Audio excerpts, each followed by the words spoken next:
The chair now recognizes Mr. Turner.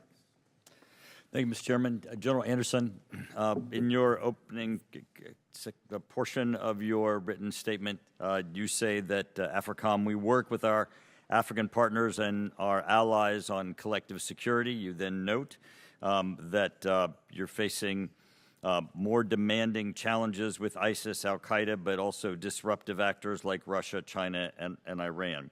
I want to turn to Kenya and Russia.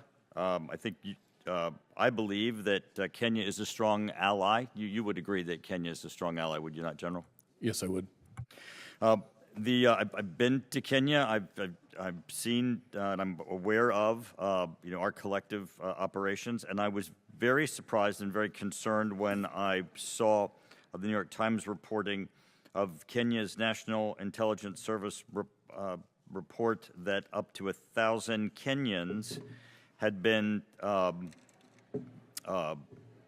solicited by Russia and had been taken by Russia to fight in Ukraine, and that they had taken them from Kenya and they'd ended up in the front lines of Ukraine. What struck me is not just that there were Russians in Kenya that were operating, but that the enormity of what an operation would be to be able to solicit and obtain and convince 1,000 Kenyans to leave Kenya, go to Russia, end up in Ukraine fighting, and the structure, just the logistics of that, and the influence campaign that is. Are you familiar with that report? Could you speak about that and really the necessity of us to be able to counter that work and assist the Kenyans in countering Russia in Kenya? Yes, Congressman, I agree, and it is disturbing how many Africans from across the continent are being recruited by Russia to fight in Ukraine. So it's not solely a Kenyan problem.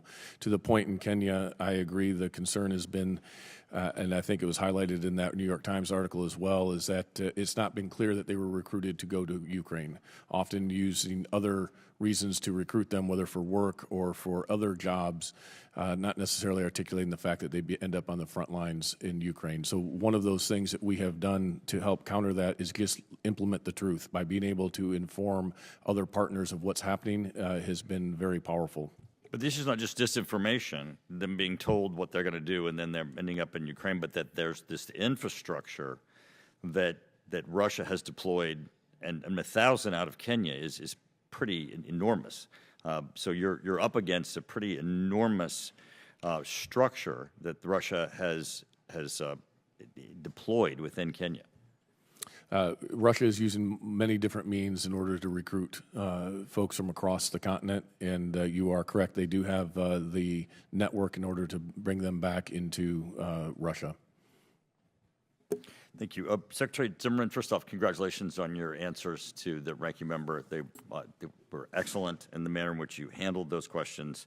In looking at the Admiral's testimony, he indicates that ISIS has been marginalized thanks to the Iraqi security forces and Kurdish Peshmerga. He speaks of some of the accomplishments that occurred. I'm concerned, though, however, that when you look at the overall funding for counter-ISIS train and equip funding, what the impact might be for Iraqi Kurdish allies. Could you speak for a moment as to our support for the Iraqi Kurdish allies and what the support might be there?